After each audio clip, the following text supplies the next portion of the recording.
Good morning. Good morning. I'd like to call the Putnam County Board of County Commissioners meeting to order for April 9th. Today's the 9th, is that correct? 2019. I'd like to welcome everybody to our meeting. We'll begin the meeting by asking Pastor Willie McKinnon, pastor of Hillcrest Baptist Church, to come forward. Like I said, we're going to ask Pastor Willie McKinnon, pastor of Trinity Baptist Church. Is that in Palatka? Yes, in Palatka. Okay, all right. He'll give our invocation, and then Commissioner Rawls will lead us in the pledge to the flag. Please stand. Let's go to Lord in prayer. Dear most gracious Heavenly Father, we come to you this morning. We ask your Spirit to fill this place and guide each one of the decisions that are going to be made and that will affect the citizens of this county. And Lord, we lift the citizens of this county up to you, Lord, and we pray for your blessing over each and every one of them, as well as the leaders in this county as they make decisions, Lord. Again, we ask you for your guidance and your leadership through every decision that's made, and touch the hearts of each one of our county commissioners. For we ask these things in your precious holy name. Amen. Amen. Please join me in the pledge.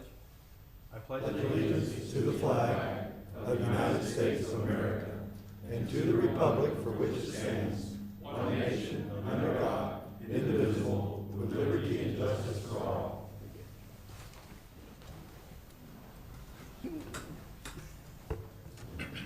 Thank you, Pastor McKinnon, and thank you, Commissioner Rawls. We have a 9:05 certain Port Authority, so we can't start that until 9:05. So I would like to recognize a couple of people in the audience this morning. Oh, we'll go ahead and approve the minutes of the February 12th, 2019 Board of County Commissioner meeting. Do we have a motion? I make a motion, we approve the minutes. Second. There we got a proper motion by Commissioner Goddard and a proper second by Commissioner Rawls. All in favor indicate by saying aye. Aye. Opposed, same sign. Okay, moving forward, I'd like to welcome a couple of people, or recognize a few people.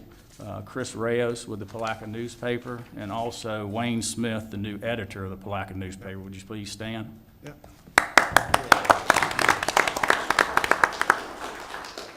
Also, President of the Chamber of Commerce, Ms. Dana Jones, and Vice President of Economic Development, Brian Bergen.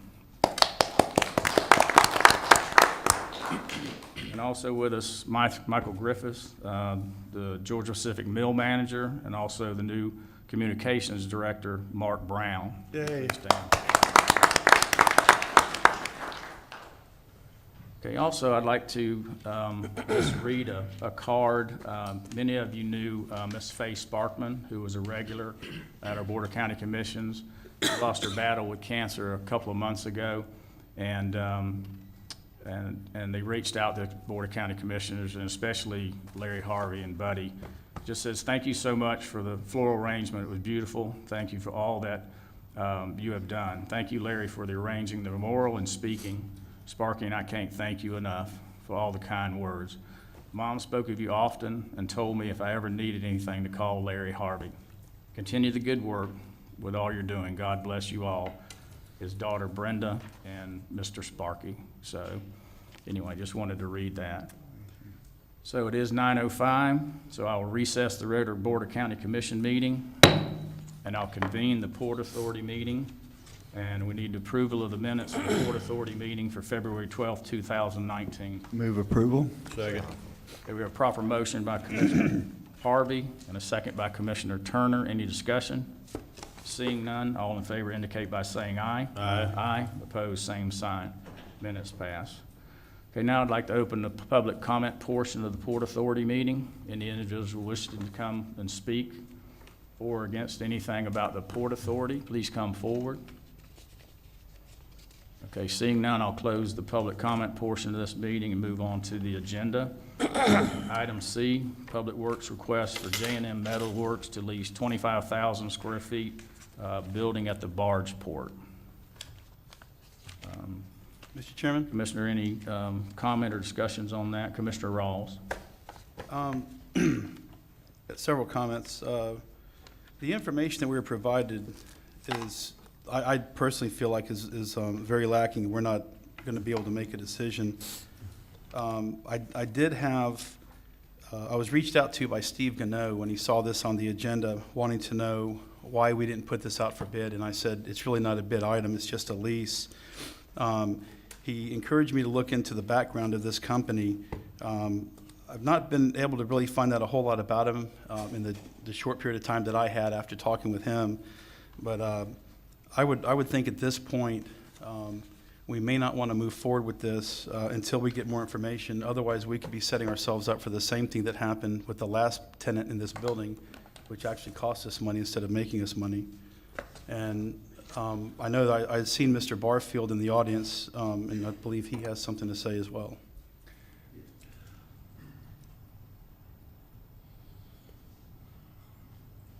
If you would, state your name and address, speak clearly in the microphone. My name is Bobby Barfield. I'm the Vice President of Operations for St. John Shipbuilding. I live at 112 Hummingbird Lane, Stokes Landing Road, Palaca, Florida. St. John Shipbuilding started in 2006 with 12 employees. We currently have 160 employees. We do roughly $30 million of business a year, and we have a need for expansion. We have several barges that come into our facility every year that requires topside work, and it takes up our waterfront to hinder us from other activities in the yard. We have a great need for expansion, and the Port Authority's location will be a great location for us to use as a satellite facility. Like I said, we've been in operation since October 2006, and to date, we're 160 employees, and we're still expanding. So we would like to also put our name in the pot to lease. We have all the insurances in place. We're a long-term company. We're not looking for a maybe. We have the work, and we need a facility. Thank you. Thank you. Mr. Chairman? Okay, Commissioner Rawls, you, Well, I was going to offer a motion, but I have a comment I'd like. okay, Commissioner Harvey? Thank you, Mr. Chairman. I did reach out to the applicant on this, and going back and looking at some of the old documents, it appears that they were able to rent the facility at one time for 21 cents a square foot back many years ago. But if you use that same theory in today's world, 21 cents a foot would equal $52,000 a month, $5,200 a month plus dock rentage. So I really think that we can't afford to give away that valuable space, even though it is a local business, for that a little bit of money, because now they only want to rent it at 12 cents a square foot, and that's just not practical. So I think I'm just not in favor of doing that. That's all. also I'd like to point out that they're actually not a local business. Mr. Chairman. Okay, Yeah, wait a minute, I want to clarify something. Your last comment, Commissioner Harvey, I didn't hear that. I'm just not in favor of this entering into a lease. That's all. Okay, Commissioner Turner? Yeah, thank you, Mr. Chairman. My concern about this is there's no end to it. I don't mind, that building is supposed to be an economic development incentive. That's what it's all about. And so, I don't have a problem giving them a reduced rent for a certain amount of time to help them out in economic development. It was no different than what we did with the Castle Light. We gave them 1 year's free rent, second year at a reduced rate, excuse me, trying to help them grow the business. That's what that building's there for. The problem I'm having here is it's basically $3,000 a month opened in, never, and they could like rent it forever for $3,000 a month or rent it for a month and be gone. So to me, this is not a lease. This is not a deal that we need to look at. What we need to do is, if they want to rent our building, if they want it for a year, they need to offer us a 1 year rent. If they want us to give them short-term rental by the month, that's just, I don't know that that's to the county's advantage to do that, especially at a reduced rate. I don't know how much we're helping somebody by letting them take our economic incentive and tie it up to where we can't bring in a real bit, another business or another whatever, because it's tied up over a reduced rent. The going rate is, for this type of building, I understand, is $4 to $5. That's for a year, not a month, $4 to $5 a foot. So that would, instead of $36,000 a year, that would obviously be quite a bit more. So I don't know, I can't support this particular deal myself either. I think that it would be if it could be brought back in a form that was correct and advantageous to economic development, then I would be for it. I don't mind giving them the building for that much a month if we had some kind of a plan that they wanted to rent it for 2 years, a year, and then it goes up a year or whatever, kind of like a tiered thing where we could actually count it as towards economic development. I look at this as it's probably more of a giveaway than it is an economic development incentive. So for that reason, I can't support this one this morning either, Mr. Chairman. Okay. Mr. Chairman, I'd like to make a motion that we move this to a workshop. And if I can qualify this real quick, so we can further discuss the possibility, since this is already on the agenda, get it to our agenda on the workshop and discuss what we would like to see rent-wise and conditions. So anything being brought in the future would at least line up with what our anticipation is, and not, I'm not saying waste our time, but waste our time. So I'd like to make a motion that we move this as an agenda item for discussion this afternoon to the Port Authority workshop. I'll second. Okay, we got a proper motion by Commissioner Rawls to move this to our afternoon meeting, Port Authority meeting. Mr. Chairman, under discussion. Okay, and got a proper second by Commissioner Goddard. So discussion, Commissioner Turner? Sorry, sir, I jumped the gun, thought we were there already. I understand that this is a time-sensitive item for the people that are needing someplace to rent. So, while we usually don't make decisions in a workshop, I would like to say on TV that this could be one of those, if we worked a deal out suitable to this commission, that we actually did something in workshop where it doesn't have to come back in 2 weeks and these people lose their contract that they were gonna use this building for. So I thought I thought that needed to be stated in this meeting on television, that if somebody's interested in this one, they need to show up to the workshop this afternoon possibly. Thank you, Mr. Chairman. Mr. Chairman, Commissioner Harvey? thank you. I don't mind moving it to a workshop, but I will say I think there's two distinct things going on here. One is the applicant's request to rent it at a reduced rate.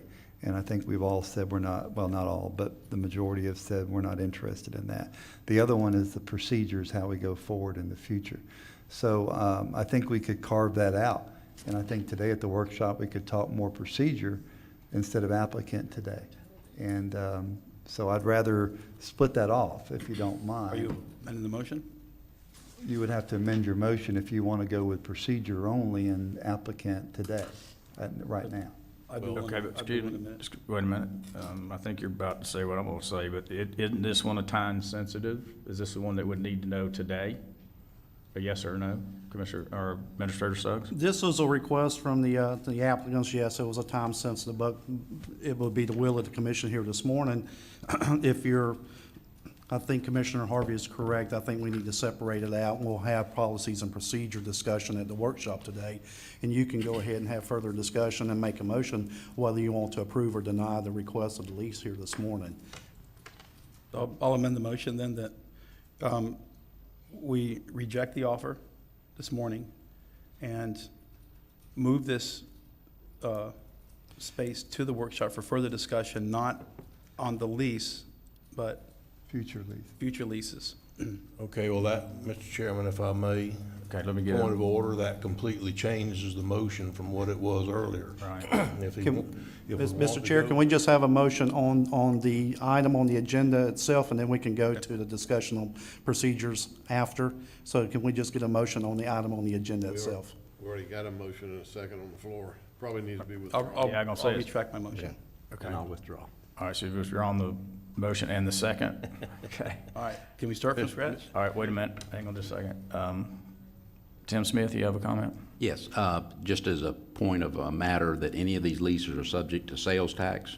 And so when those agreements are set, it needs to be that sales tax is going to be in addition to what the rent is, so that you don't end up having to pay sales tax out of your proceeds. So that's just for the workshop. Is it a component. traditional 7%? There's nothing different for industrial or anything like that, 7%? Well, I don't know that I can tell you the rate right off the top of my head, but there is a sales tax component. and we can get that for you. It was actually lowered a little bit at 6.75. Okay, Mr. Chairman. Okay, Commissioner Turner? Okay, I just want to make sure what just happened. I'm trying not to be real thick. But it seems to me like we had a motion on the floor that we were going to take this to the workshop and we could discuss whatever we wanted to. And so that was taken back, where we can make a motion to go to workshop and only discuss procedures and not the actual thing that we need to discuss to keep these people in being able to know, can they move forward with their project or not. That's backwards from what we need to be doing. I think we need to have the original motion that Mr. Rawls made, which is to carry it to workshop and discuss the lease and procedures. If we don't want to do the lease, the people deserve an answer that we're not going to do the lease, where we're not going to mess up their business deal that's predicated on them getting this lease or not. So I think we need to have the latitude to be able to discuss both of these issues, which are both very pertinent to what needs to be discussed today. We're gonna accept the proposed on the lease and procedures for a leasing again in the future, which is what everybody wanted to discuss. So I would request that the original motion be remade, that we go to workshop and talk about this afternoon, and then we can talk about the lease and we can talk about the procedures. That's your motion? That's my motion. Okay, well, I'll second that one. All right, we got a motion on the floor by Commissioner Turner, a proper second by Commissioner Goddard. Any further discussion? I think, since this is so time sensitive, I wasn't aware of that, and we have such little supporting documentation, we could go ahead and reject this offer and go to the workshop and discuss what our anticipations are, so they can come back in and later with the supporting documentation. Right now, honestly, there's nothing really to discuss regarding this lease, even at a workshop. The totality of this is 3 lines of text. And like you pointed out, it offers no start date, no end date. It offers no escalation of cost. It doesn't really offer anything. But what it also does not offer is their financial ability or bonding ability to be able to lease this building, maintain it in such a way that it doesn't cost us money like the last lesser did. So I would offer, it's going to take us right back where we were. But if I can interrupt, I do believe that Commissioner Turner's motion will accomplish both things. It'll probably be a 15-minute conversation on this, whether we're going to approve it or not. Okay. And me looking at it, I was totally shocked of the lack of information. That's all it is I would say half a whoever page. brought this before us needs to rethink bringing Right, stuff and I like think this. everybody else is in agreement with that. So I agree with it, that we can handle both of these items at our Port Authority. Okay. Any other discussion? Okay, all in favor indicate by saying aye. Aye. Opposed, same sign. Okay, Mr. Chairman, if I could for a second. okay. Mr. Commissioner Ross. Barfield, are you planning on being present this afternoon at 2 o'clock? Okay, I think that would be helpful, to be honest with you. All right, thank you. Okay, next item, Public Works request by Newcastle Shipyard for reduction in dockings fees at the barge port. Administrator Suggs, you want to start with that, or? Yes, sir, we got a request from Newcastle to bring a 90-foot vessel into our port. They did request that we consider reducing our dockage fees. I believe our current dockage fees are $1 per day, and did some research, or Public Works did some research and brought a suggestion of $2,002.50 per month lease. I think it's for a 2 to 3 month lease, if I'm correct on that, Press.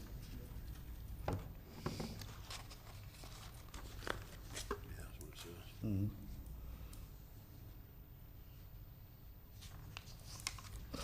Good morning, Press Tompkins, Public Works Director.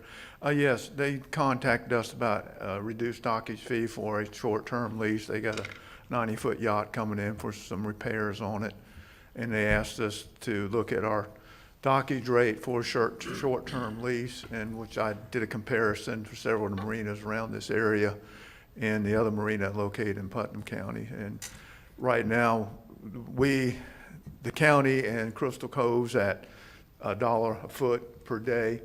some of the other marinas in the vicinity are a little bit less than that.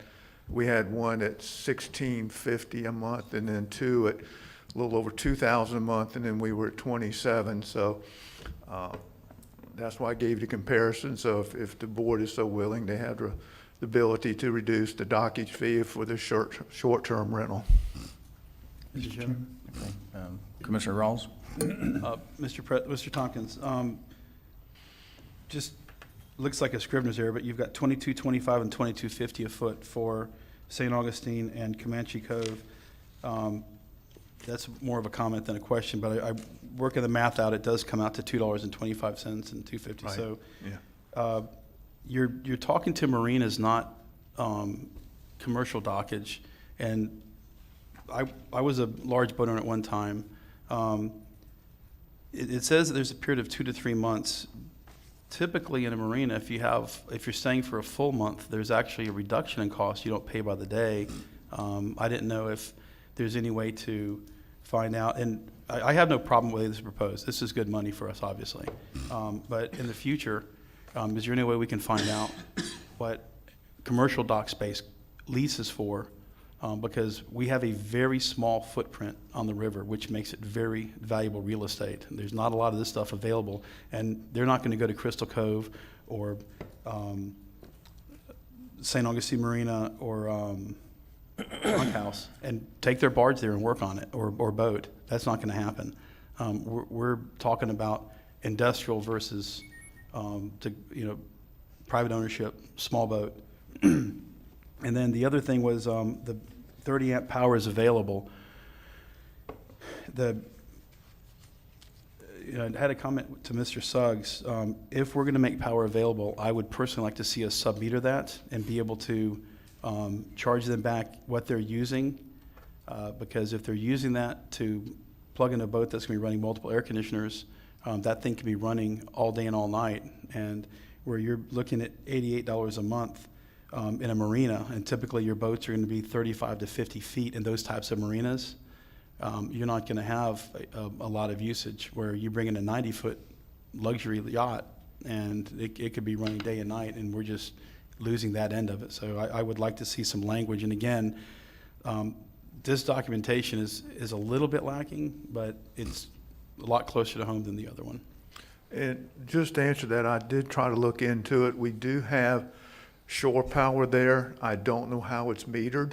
The last gentleman there, Captain Conrad, when he had the Flamingo Dancer in there, he was on some type of shore power, but he did lease part of the building from us. So I'm thinking the power was part of the lease on the building. I cannot find a sub-meter on the shore power.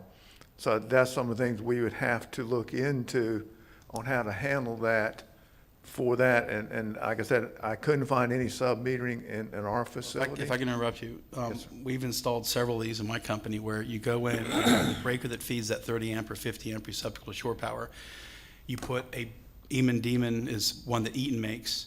That is a digital meter, and it reads every amp going through that breaker, and it only applies it to that boat in this case. And it would benefit us because we could turn around and charge them back. That is correct. And they requested only a 30 amp service. I did get confirmation from them on that. So, but that's why I put those electrical fees on the sheet I gave you, because they do charge extra for the electrical power above the dockage rate. Right. Okay. Commissioner Harvey? Thank you, Mr. Chairman. Flamingo Dancer, I hope, is a boat, right? Yes, it was. Thank you. I was just making clear of that, that's why we're here. How much dock space do we really have out there? Because the 90-foot boat, we just heard of a gentleman that might be interested in some more dock space. How much do we really have out there? I think we have several hundred feet, because Okay. our dockage space goes down in front of the old crane. It goes all the way to the Newcastle property line. Okay. So we do have dockage. It doesn't appear to be in front of our building, but our dockage does extend further that way and all the way to the, so we have several hundred feet of dockage. All right, so would you be opposed to what Commissioner Rawls says about, and what the Honorable Tim Smith said about adding the line that we should $2,700 a month plus sales tax, plus the sub-meter power paid by Newcastle? I have no problem with that. That's why I brought the information Okay. for y'all to make that decision. Okay. Thank you. That's the only questions I have, Mr. Chairman. I have one more question. Will we see the Didn't final think it was lease? his turn, Mr. Chairman. Is that how you'd like me to do, is just butt in? No, what, Commissioner Harvey, are you done? I am, sir. Thank you. Okay, Commissioner Turner? Thank you, Mr. Chairman. Few things, the power feed that goes out there now, or if there was one, it comes off the building, correct? Yes, sir. So there's nobody in the building at the current time. That is So correct. maybe we just need to say, for this particular instance, they just need to pay the power for that building if they're gonna use the power off the building. That On this could be, yes, sir. particular, it's hard for them to do put in a lot of money in sub-feeds and all that when they're gonna use it for 2 or 3 months. So, so that's what I would recommend as far as that. And the dock space, yeah, we have a lot of dock space out there, but I'd like for somebody in this room to tell me last time somebody was parked at it. You know, dock space that you have and never use is different than dock space that you're trying to get top dollar for and it's filled up all the time. I don't know the last time we rented a piece of that dock space since the hurricanes of last year, maybe when they, or 2 years ago, when they were renting the dock space for a few bucks to be able to load the debris from the river onto the shore. I think that's the last time we rented any of that dock space. So if this becomes an issue, you know, I feel like that we could go to our business neighbor and tell him that we need him to move his boat over or do something, and I'm sure that they'd be more than happy to accommodate us if it, in the next 2 to 3 months. So I think there is more documentation on this. It's an existing business. There's a beginning and an end. It's 2 to 3 months. It's a deal. I'm prepared to move forward on this one today and do what was mentioned a moment ago by Commissioner Harvey, that we add sales tax to the rent and that we add whatever the electrical costs are that they use. If I haven't made the motion yet, but still under discussion, it may be that we even could take the amount. That building's been sitting vacant now for several months. Yes, sir. We should know about what it costs us a month in existing electric bills. So maybe we deduct that amount from it and they pay for any additional bills over and above that amount, because they pay rent and they, just like they laid out here, plus sales tax, plus they pay any additional electricity that the county would have to pay and above. And that is a motion, Mr. Chairman. Okay, what was the? I'll second that. Okay, what was the rate? What rate are we going with? Is it? 2,700 per month, I think is what it was, right? No, excuse me, 2,000. It is. 2,700 a month for 2 to 3 months. And they will pay sales tax on it, plus they will pay, any additional electric that they generate above what we're using now. I don't think it was 2,700, sir.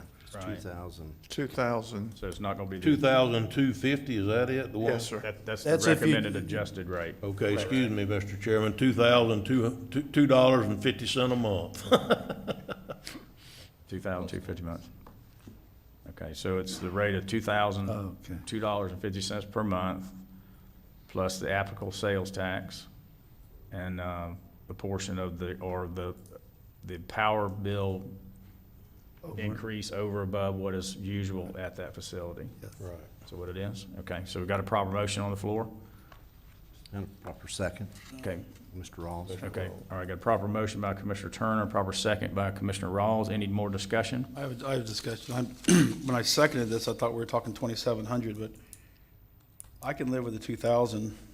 It's definitely a far cry, but, you know, I'll state it again. The cost for us to sub-meter that is very low cost for us to purchase and monitor on power meter. My question is, is this body gonna see the final lease agreement before it goes out? Because the last lease agreement that we had to deal with, this body, didn't have any protections really written in for the county. We ended up spending around $10,000 to get out of a lease that we didn't make a dime on. So I'm wondering, mean, are we making, Mr. Chairman. are we making a vote here to approve this lease that we've never seen? Is that what I'm hearing? Mr. Chairman, I can explain my Okay, motion Commissioner if Turner. you'd like me to. My motion was to rent it for 3 months. There was not a lease involved at all. Rent it to them for 3 months like they've asked to do. And for a 3-month period, we're leasing them dock space. We're not leasing them inside. Is that not right? That is correct. We're leasing them dock space outside at the dock. So if somebody drove up tomorrow, we've never met before, never been to this meeting, they could rent that thing for $2,700 a month. So we've agreed, because they're a local business in good standing and there's an economic development incentive, that we're gonna lease it to them for $2,002.50 a month plus tax. So I understand that it's easy to keep going back, but I'll tell you right now, if I had the opportunity again to make the lease, you could keep bringing it up with Castle Light, I'll make it again today with the information that we had at the time. It was a straight economic development program that we were trying to work to get a new business in town that made perfect sense. It's not fair to keep looking back at it and say, oh, well, we messed one up. Yeah, we did, and it cost us some money, but we also got a $10,000 deposit from him, and I don't think it cost us $10,000 to get rid of it. Well, I know, sorry, Russ, I didn't mean to look at you, I was looking at Matt. He must be playing solitaire, he ain't looking over here at me. We've learned not to make eye contact. Okay, is that what it is? Playing Texas Hold'em. So anyhow, I would have made the same deal at the same time. We took 10,000 down. It didn't cost us 10,000 on that building because we did that, but it did cost us a few thousand to finally get out of it, but that was mainly because we had to hire outside counsel because our inside counsel didn't feel like he could handle it in-house. So that's a whole nother subject from where we are today. They've asked us to rent dock space. So I say we rent them the dock space. It's kind of like selling the airspace in the landfill. If you own 15 years worth of it, you're not owning anything. You're just not selling your airspace. We haven't used that dock in a long time. Let these business people go out there and try to use it. It's not like they're asking us to give it to them for nothing. They're asking us to bring it down where it'll fit within the contract amount that they can make their deal work. So that's what I'm saying is I hold to my motion, Mr. Chairman, that we go ahead and approve this deal and let them have the dock space for the $2,002.50 a month plus tax and any additional electricity that it would cost the county. Mr. Chairman? Okay, hang on just a second. Mr. Castleberry? Yeah, Press, do you have any kind of written agreement that you Yes, use? sir. We have a standard dockage agreement that we use when people come in, either on a daily basis or of that nature, but this is one that we've used for years with our rate. We have rented it to Veritas on a daily basis in the last several months when they have some heavy steel that has to go out on a barge. They'll rent dockage space from us for a day or two. And we we have them sign these standard dockage agreements at, $1 a foot per day. And we haven't had any trouble with it. So they were just asking for reduced rates since they're going to be there for 2 or 3 months to do this repair on this one vessel. Okay, Administrator Suggs? Or, excuse me, Russ, any more questions? No. Administrator Suggs, you have a question? No, sir. That was Commissioner Commissioner Harvey? Harvey. Could you bring a copy of that agreement today so we can just look over that when we do our policy procedures real quick? I Yes, think sir. that'll clean everything up pretty fast. Okay. Thank you. Okay, Commissioner Rawls? Just a comment. I'm in favor of approving this. My skepticism comes in that we don't have anything that, Mr. Turner had said, if somebody drives up there and says, I want to rent this. Well, if somebody drives up there and gets out and trips over a piece of debris that is on our property and hurts themselves and we're not indemnified by the people leasing it. So I'm just asking for something a little more than what we have here in front of us that offers us the protections that we need as a community to be able to, what if they came in and, we said it's 2 or 3 months, that could be extrapolated to 10 or 12 months, and we have somebody wanting to come in and lease the space, but they've lost time on a job and are behind schedule and need it for longer. So just some contract language would be nice. That's all I'm asking. Mr. Chairman? Okay. Well, he just got through saying he had that kind of language. I don't know. I'm not seeing it. Have you seen it lately? No, not in a So long that's time. my point is I haven't seen it. And as a person that has to cast 20% of the vote, I would be more comfortable seeing the language, not knowing that Mr. Tompkins has a copy of it. So That's fine, but I believe him when he says he's got it. Okay, I'm just moving from prudence here, that's all. Okay, you can bring that with you Yes, sir. this afternoon, correct? Yes, sir. Okay. All right, any more discussion on this item? All in favor indicate by saying aye. Aye. Opposed, same sign. Okay, item D passes. Okay, next is item E, Public Works First Coast Technical College lease extension. Press, you want to take this, or Administrator Suggs? Either or, I'll start it, Press. Yeah, this is let me get to where I am on my agenda. First Coast Technical College requested that they continue leasing the facility out of the Bargeport for their school, for their classroom on a month-to-month basis. As you know, they're going to be relocating to St. Johns County. However, they have not got all their facilities prepared to move the school itself. So I think it's Patrick Snodgrass is the gentleman who we've been working with. They've had a great track record with us. Once again, they're asking to be able to remain in the building on a month-to-month until they get their facilities completed in St. Johns County. Okay. Commissioner Turner? Are they operating right now? Yes, sir, they are. They're open and running, and did they have any idea approximately how much longer they needed this facility by? I think they asked us for a year on a month-to-month basis, because like I said, they're trying to get the facility in St. Augustine up and running. We have given them this extension in the past. This is the second request for an yeah. extension. Yeah, I remembered it from last year. And, they've been a good tenant. They pay their bills on time, and Well, we haven't- last year, though, they requested for another year's lease, and we gave them another year's Yes, lease. sir. Now they're asking just to rent it month-to-month basis. Will they want us to like start and give them a day rate here before long or something? What is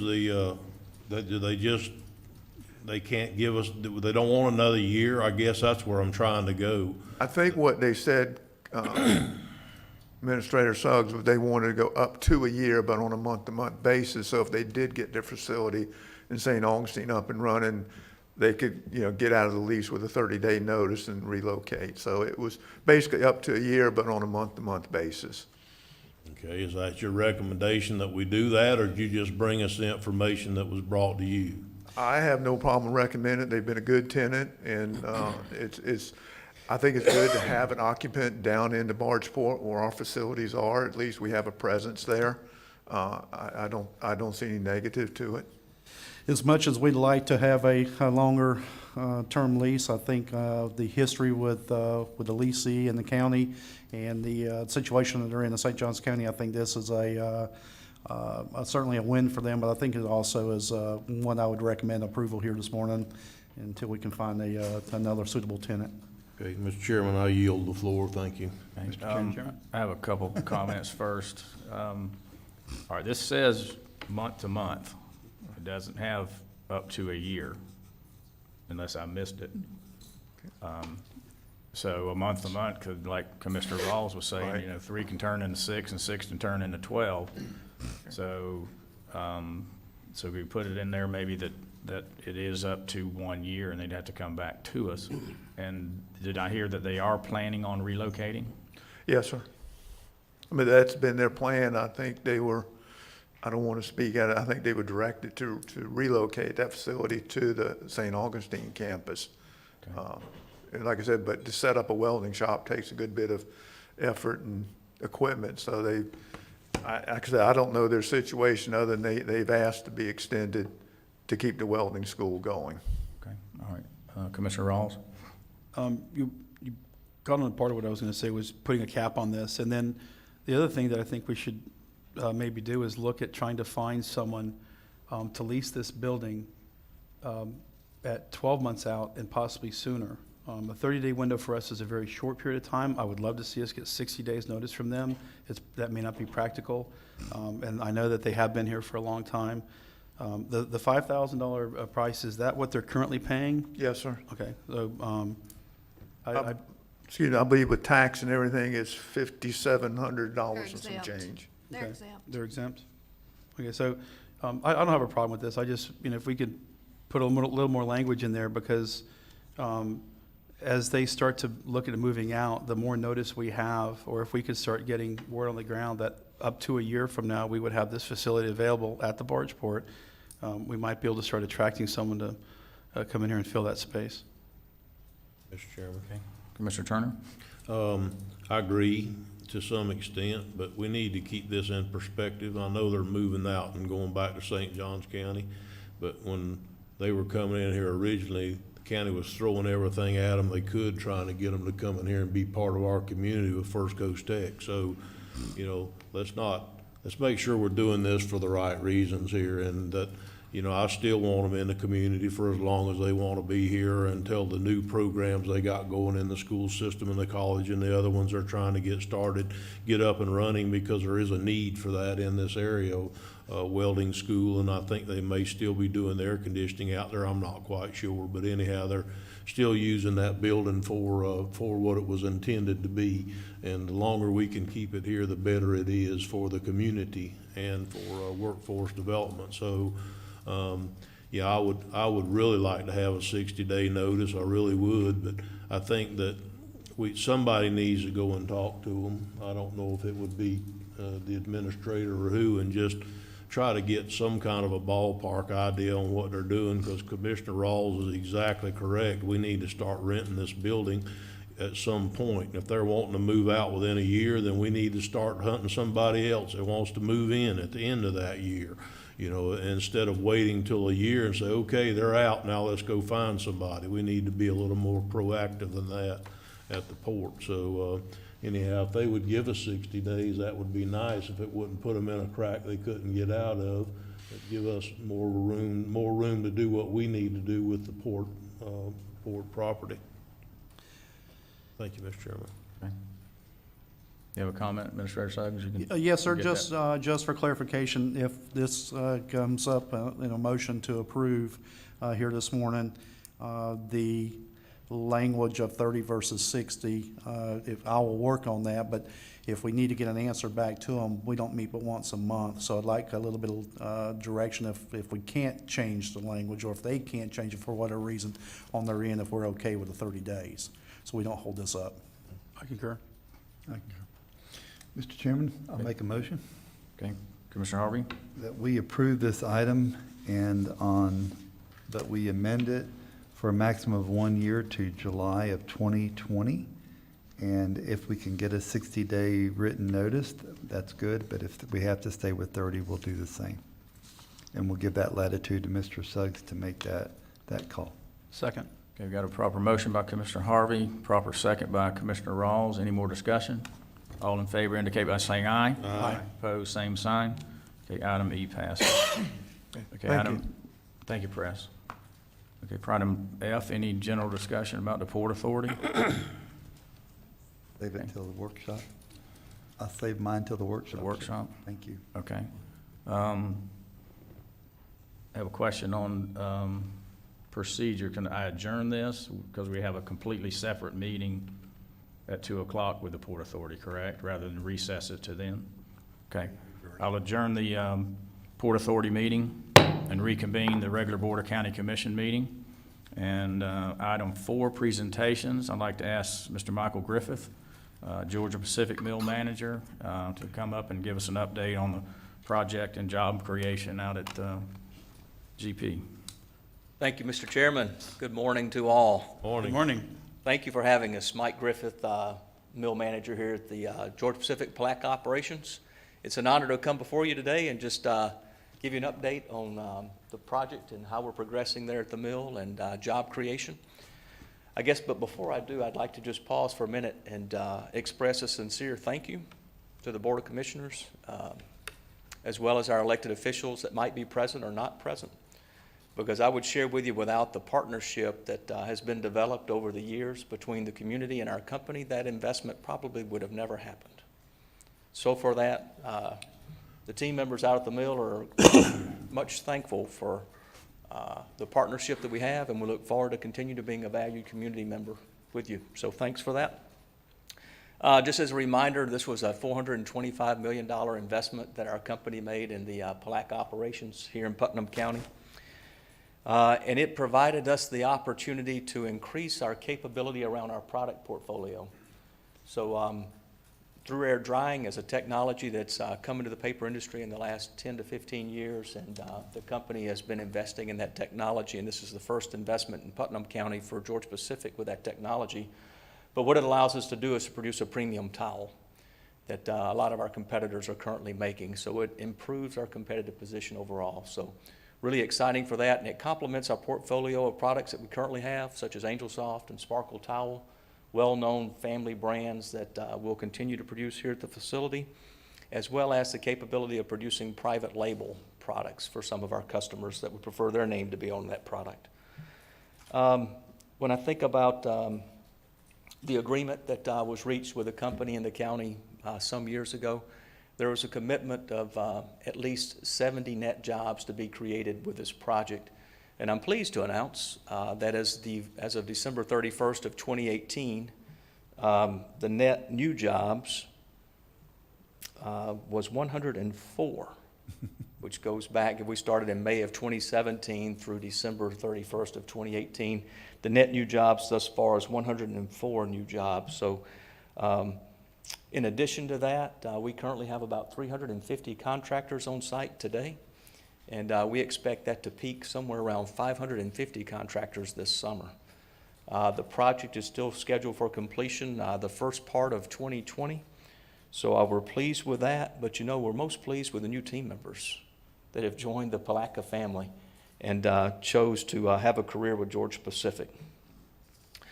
So we're excited for the continued growth inside our facility and the partnership that we have with the county. We're excited for the growth that we're seeing in the county and the positive results that are coming out of all the good work that this board is doing and others within the government-elect, if you will. So, boy, I would have to just mention the school system as well. So we are so pleased to be able to partner with the school system. And when we think about the new certification process around the advanced technicians that's coming up out of high school, it just better equips our Putnam County residents to be really qualified candidates to come be a part of our family in the future. So we thank you for your support in that as well. So thank you for your time and all that you do for the people of Putnam County. Thank you. Thank you. Thank you. Wait, hang on just a second. I know Commissioner Harvey has some questions, and I'm gonna say a couple things, and he'll think of more questions, which is always good. But Michael, I just want to thank you for your efforts in Palaca with GP and y'all's recommitment to Putnam County with this project. And it's exciting of the new jobs that it's going to create and all the other jobs that will come from those job creations. So I just want to thank you for that. And I know Commissioner Harvey has some comments. Michael, thank you. And Mr. Chairman, I appreciate it.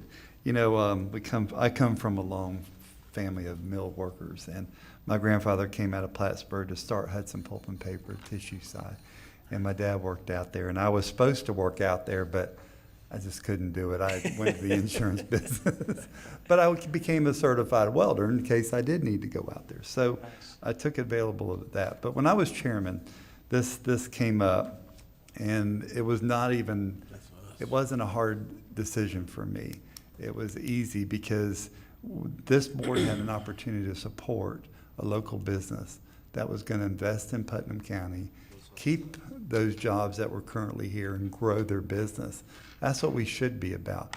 My motto is for me to get out of the way and let you do what you do best, and that's make money and invest it back in the community. So I really want you to know how much we appreciate GP. I tell you, I don't go home with any other product from when I go to the grocery store than a GP product. We appreciate and that. I would tell everybody, buy GP products. We had to in our family growing up, and I still make it a requirement to all my kids, buy GP products. So because they support this community.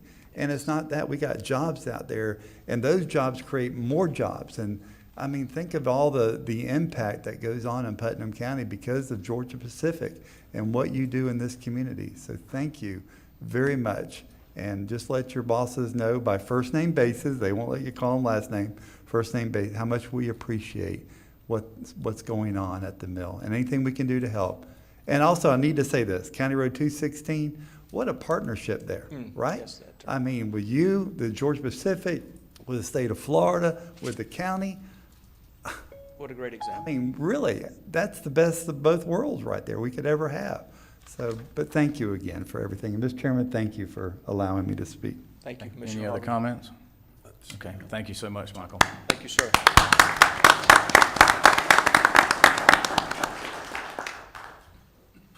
Okay, we'll move forward with agenda item 5, public comment.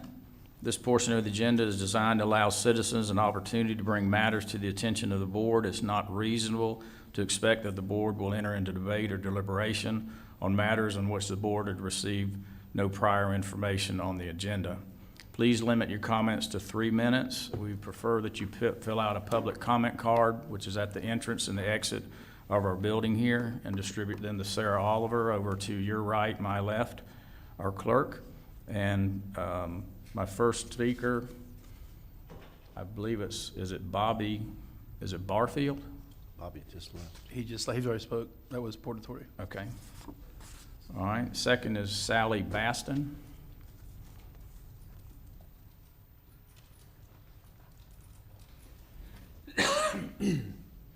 Okay, if you'll please speak clearly into the microphone and state your name and address for the record. Thank you. My name is Sally Baston. I live at 111 Buckles Drive in Hollister, and I'm here on behalf of the Archives Committee for the Genealogical Society.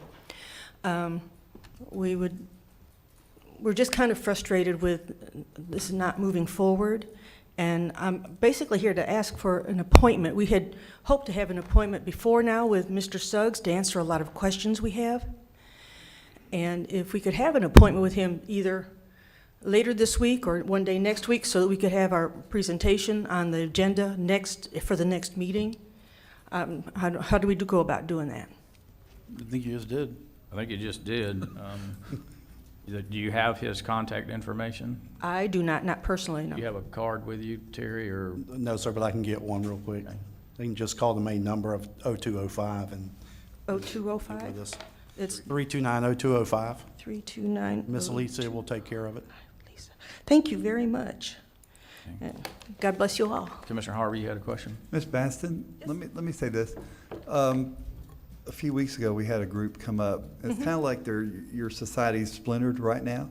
You have a lot of different people speaking, but we were out at Federal Point last Saturday, week ago, and we had that conversation with the lady who's doing all this. So she's already had it with Mr. Suggs. Who is that?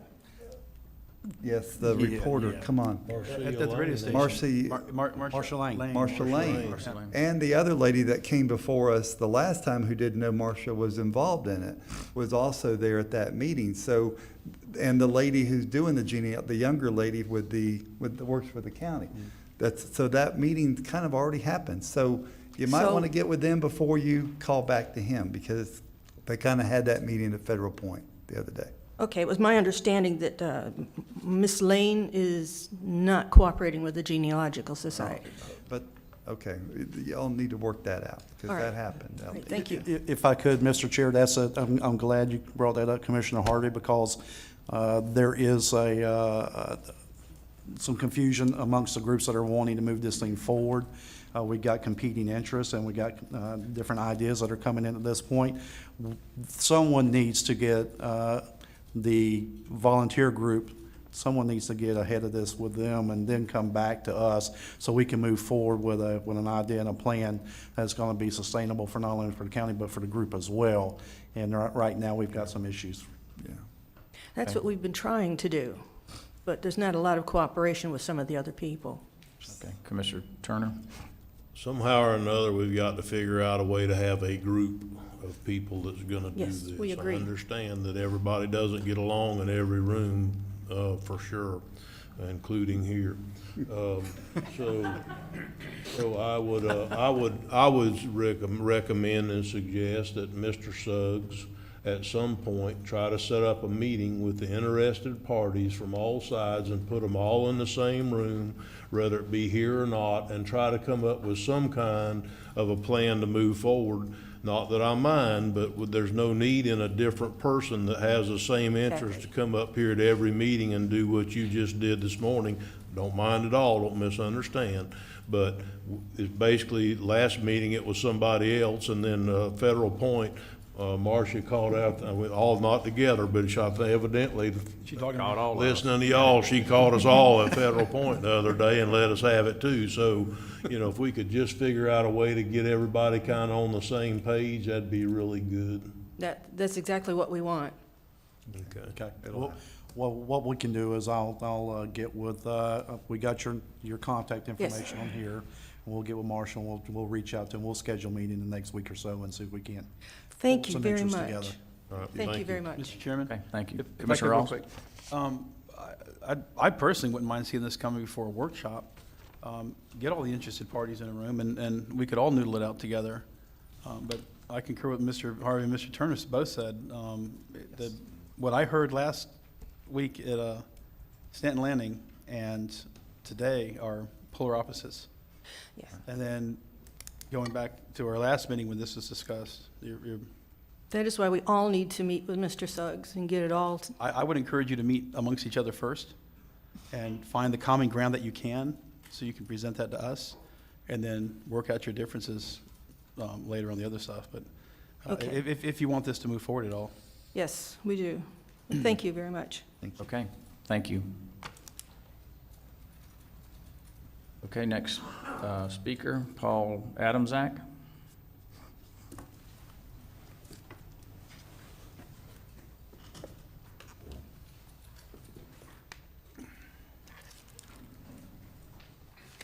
Good morning. Good morning. Paul Adamczak, 150 Spooner Road, Hawthorne, Florida. I'm here today in front of you guys to talk about evening meetings. I know I've talked to all of you about it at one point or another. We have been doing a bipartisan poll with the Democrats as well as the Republicans in Putnam County on this subject. I just want to give you an update where we stand. As of now, 97.7% of respondents want it changed in some way or another. 2 people replied to keep it at 9 a.m. 1 person wants to move to 7 a.m. And 84 people basically wanted either 6 p.m. or a combination where one meeting is at 9 a.m. and the second meeting of the month is at 6 p.m. That's the one I support. We did get more support for 6 p.m. only, but I believe the combination one, if you guys were interested in it, would present the most opportunity for more people to attend. As far as I know, there were some concerns about 9 a.m. if you eliminated it. Elderly people who don't want to drive at night in the winter time and stuff, they wouldn't be able to attend, so we want to keep that open to them. But obviously, a lot of the people who come to these meetings or want to come to these meetings work. So during 9 a.m. is not an opportune time to get here. That's all I have to say on it. Paul, you said the percentages. Do you have any idea how many people, did you say how many people actually filled out 87 the people poll? have responded so far. We did it at the fair and then we did it at the Catfish Festival. So we 87. can go forward with more if you'd like. Okay, let me ask you a question. Was there any comments, or did you have portion for a comment of why they wanted to attend a meeting? Was it We didn't have it because laid they out. wanted to be part Yeah, so we try to of keep the it meeting? simple. Did they want to come and complain? Did they have issues? And I will say that I'm open for anything, but if something's very important to you, such as going to the doctor, I don't think I've ever had an employee that went to the doctor on their day off. They would schedule it on a work day, during the day. So I just want a little more information, because 87 people, that's not that many people. So the reason I started this is when I ran for school board, I knocked on 2,732 doors in that process. The majority of the people complained about 2 things: the switching of the time at the school districts, which has nothing to do with you guys, and meeting times for both the school board and you guys. That's why I took up this effort, with other people approaching me saying, hey, why don't we take up an effort to do that? I'll say this to you, my opinion is that none of that matters, because as a board, I think it's your job to be available to the community. Availability to the community means available on their terms, not yours. That's my opinion, and that's the opinion of a lot of people in this community. Okay, and I hope you take this comment correct, because I appreciate what you've done in bringing this information to us. but I can speak for each one of us up here, and we're available to anybody in the community. As an example, at the dedication to Stanton Landing, all 5 of us were pulled aside and spoken to by somebody about this issue on the archives. The other day, it took me 10 minutes to get into Winn-Dixie because 3 different people stopped me in the parking lot. So, but I understand where you're coming from, and I think that we need to have a discussion about this. So, Yeah, and to respond, availability to me, I understand that all 5 of you have been available to me throughout my time in the county whenever I've needed something or asked. So I agree with that 100%, that the 5 of you are very responsive.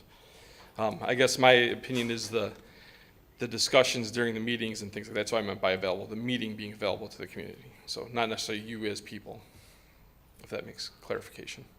okay. Commissioner Ross? I agree with you. I've been agreeing with you for more than a year. I think that we should have meetings that are more convenient to the majority of the public. And I had folks, when I was running, approaching me at every forum that I went to in the parking lots of stores that I was going into, asking for nighttime meetings, for accessibility, for them to be able to come in and participate in government, because they've not had that opportunity. I can tell you right now that I had 2 of my employees that asked me if I could give them paid time off to come attend meetings, and my answer was no. As an employer, I can't afford to pay somebody that's not being productive, and at the same time, they don't have the opportunity to come and participate in the government that they're helping support with their wages. So I concur with what you said, even if it was one nighttime meeting a month, to allow the public to be able to come in here and participate in what we do. And in response to you, I agree with everything you said. And I will even say I work for Dell Corporation, and a doctor's appointment is a reason that I can take a flexible day. A county commission meeting is not. Okay. Commissioner, I think Commissioner Goddard has a comment also. Yeah, well, what I wanted to say is, in out talking to a lot of people, that most of them really, they'll come to the meeting if it's important to them, as you were saying. If it's important, they're going to come. They don't care if it's in the morning, in the evening, doesn't matter. If it's important, they're coming. But in talking to a lot of them, they weren't aware that you can watch this on YouTube. And after talking to some, and they can find out that it's easy to find, it's easy on YouTube. You can even go back and see different meetings. You can see the most present meeting. If they have a question, and now that I've gotten them to go to YouTube, they will call me or send me an email if they have a question on any subject that we've done here. So in today's time, I still think our meetings, we have to have a service here where we provide it during the day, 9 to 5. We have to have it. If we have it in the evenings, it is going to be additional cost. And I know you've said make them work late. Well, you can't do that. They have to be paid if they're working beyond 5 o'clock. So I'm not 100% for this. I'll come in anytime. If they tell me they want these meetings at 2 o'clock in the morning, I'll be here at 2 o'clock. If they're efficient is what I'm looking for. But with YouTube and our electronics, the emails and the phone, the answers are given quickly. Plus, you can't go to Walmart or anywhere else without talking to somebody about something. But thanks. Commissioner Goddard, what are your numbers on YouTube? There's a clicker. I have no idea. Are we gonna I'm sure just they can have a find it, debate but on I don't this know what it issue? is. I think this deserves a little bit of discussion, so. All right, Commissioner Turner?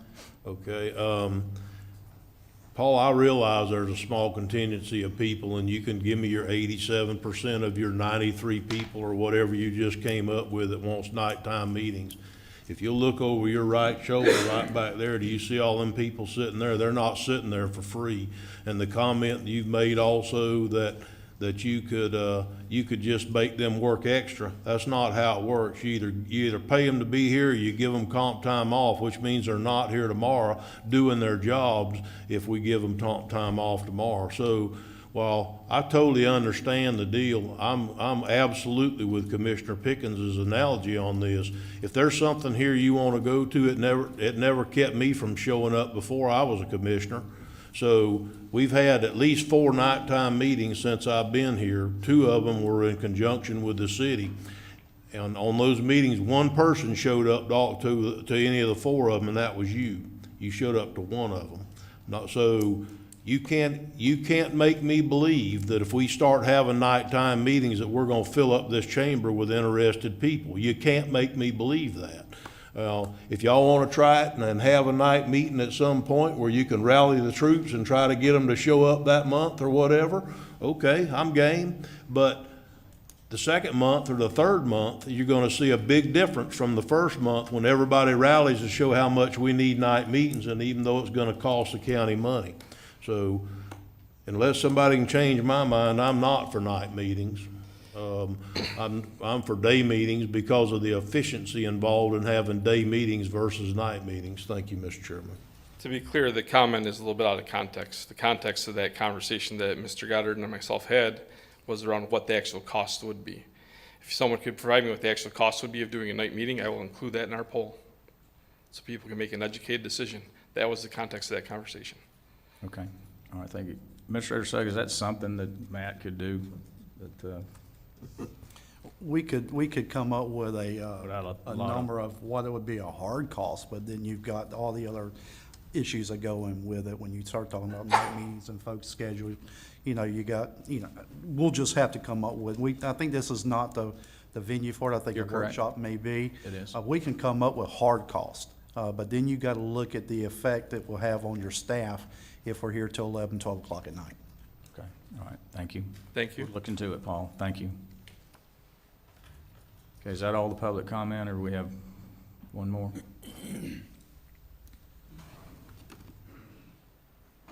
Mr. Douglas Hayes?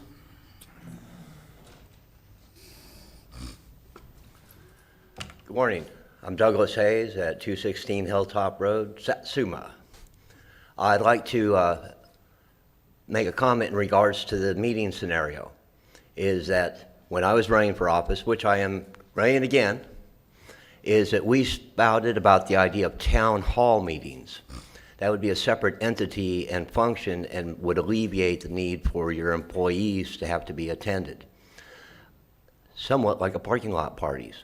In your districts to have town hall meetings so that way your constituents can address you and they can be at fluctuating times and fluctuating days.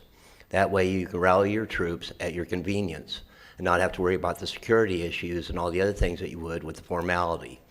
I do agree that the daytime meetings are important because that's when you're conducting the business of the day.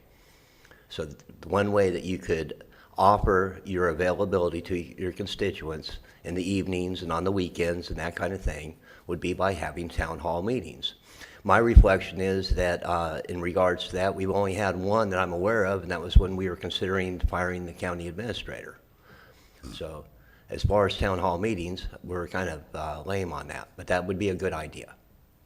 The reason I'm here, though, was actually to address the revitalization of Palatka, where we're going to offer a gentleman $20,000 and apparently a $10,000 slush fund, or I don't know what you want to call it, but anyway, $30,000. And back in the con game, they call it the pigeon drop, where everybody puts their money into a bag, and eventually the term left holding the bag comes into place. We've had experts tell us, and we've even actually hired somebody for $25,000 to do basically the same thing. And it's very simple. You have to have something to offer, figure out your target audience, develop a advertisement campaign, and have a brand. Marketing 101. So the $30,000 I really feel should have went towards advertising. That's our weak point. Now in that, where would you start? If our target audience is the tourist, the person that's coming down on their way to Disney, they're gonna go to the computer, their phone, and they're gonna go Florida. Well, the free one that we can ride upon, that we need to get a good write-up and get our standings up higher, because it appears to be that they're promoting Suwannee County and the Suwannee River versus St. John's. There's not even really much terminology in regards to the bass capital of the world, is the Visit Florida website. It's a nonprofit organization that's been contracted to the state to do the marketing of Florida. We need to get our economic development team to get on the ball and be able to get along and decide what we have to offer at that Visit Florida website. There's your starting point. Thank you for your time. Thank you, Thanks, Mr. sir. Douglas Hayes. Do you have a comment? Just thinking. Okay. Any other individuals wishing to make public comment?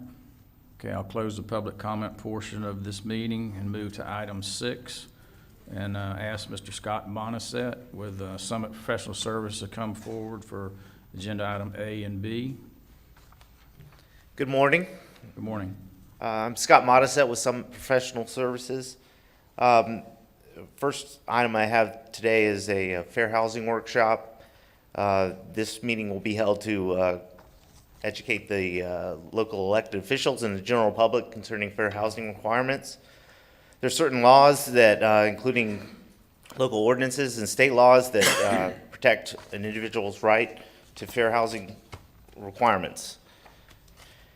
In the sale and rental of housing, no one may make the following actions based on race, color, national origin, religion, sex, familial status, or handicap: to refuse to rent or sell housing, to refuse to negotiate for housing, to make housing unavailable, to deny a dwelling, set different terms, conditions, or privileges for sale or rental of a dwelling, to provide different housing services or facilities, to falsely deny that housing is available for inspection, sale, or rental, for profit, to persuade owners to sell or rent, or to deny anyone access to or membership in a facility or service related to the sale or rental of housing. In mortgage lending, no one may take any of the following actions based on race, color, national origin, religion, sex, familial status, or handicap: to refuse to make to refuse to make a mortgage loan, to refuse to provide information regarding loans, to impose different terms or conditions on a loan, such as different interest rates or points or fees, to refuse to purchase a loan, to discriminate in appraising properties, or to set different terms or conditions for purchasing a loan. Additionally, it is illegal to threaten, coerce, intimidate, or interfere with anyone exercising a fair housing right or assisting others who are exercising those rights. The county has adopted a local ordinance for fair housing, and as I mentioned, there's a state statute and also the Fair Housing Act protect an individual's right to live where they want to. That would conclude the Fair Housing Workshop. If you have any questions, I'd be happy to answer them. Okay, any questions? Commissioner Rawls? Yes. About a month ago, we took up an issue getting a oversight committee. Actually, it was oversight. No, it wasn't oversight. It was a Citizen Advisory Task Force. Yes, sir. For this. Am I assuming that was that for this? This is a community No, the development. question is, was that task force for this CDBG grant, or was it for another CDBG grant? It's for this CDBG grant, yes, sir. At the time, we didn't really know what the task force was for. It was brought before us, hey, we need to get this task force for a CDBG grant. Didn't know that the CDBG grant was for low-income housing. Now we do. And that day we figured it out. Apparently, I'm assuming you were the person that put together this list of participants, and I was told that 3 of the participants were on there because they had previously received money for low-income housing. Is that correct? Yes, sir. Okay. So I'm trying to figure out exactly what it is that I'm not getting enough information out of this packet to understand what the Community Development Block Grant is actually going to be used for. Are you going to be the grant administrator? We would submit a proposal for services. Okay. And your proposal for services will be as grant administrator and or what? Yes, sir. Grant administration. Strictly grant administration? Yes, sir. Okay. Who administrates the program? The actual grant? Well, it incorporates all of the aspects of program management and administration. And what would you do in that capacity? We do housing applicant intake, review income information. We would do contractor review and selection, and also do construction management oversight. So how is this different then? Because and I'm new to the board, so forgive my ignorance. You have the Palaca Housing Authority, which deals with low-income housing in Putnam County as a whole. You also have the SHIP Committee, and we have a contract with a firm in Jacksonville, I believe, or have we, I know St. John's Housing Partnership has been enlisted. So how is this another, I guess right now, if we already have folks that are focused on low-income housing right now, how is this different than what they're doing? And are we just stacking competition on what we're already trying to get started or already doing? It's not different. Those are actually used in conjunction. SHIP funds are used with CDBG to do housing rehab work in the county. I apologize, I've got a sore in my mouth that's affecting my speech. The SHIP funds are usually matched with CDBG funding and used in concert with those funds to do the same work. So my question is it almost seems counterintuitive then that we would be looking to use the SHIP funds like we are now, working with the folks from St. Johns County. If we add to that pile, then they're having a hard time getting things started, and we compound the problem. To me, it seems counterintuitive. It's really more money. You mind if I ask just a quick question? Are you contemplating not asking for a grant? Is that what you're saying this morning, that we don't ask for a community development block grant? Well, if you ask for a community development block grant and you get funded, and then you're saying, and I'm just learning how this stuff works. So, and again, please forgive my ignorance, but this is how I learn. If the SHIP money is being anticipated to be used by St. John's Housing Partnership or by someone else, are we not compounding that problem? Because what little bit I've been able to learn over the past few months about how we're spending or not spending our SHIP money, we were not in compliance apparently at some point. We're trying to get back into compliance. Is that a fair estimate? Mr. Chairman? Okay. We're not using St. Johns County Partnership anymore. We hired a different firm We've got a to bring us in different firm. compliance from Northeast Florida Regional Planning Council. They're working with them. I'm sorry? My understanding is they're working with them, They're who? the St. John's Housing Partnership. Well, but we got a different contractor. We got a different contractor. I would make the suggestion that you get Mr. Monestat's information, because I've called him before, because it is kind of confusing at the separate monies, I believe, but then they work together.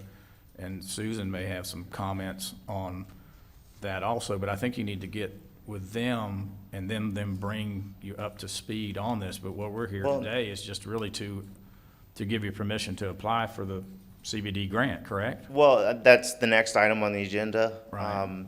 after following the fair housing workshop.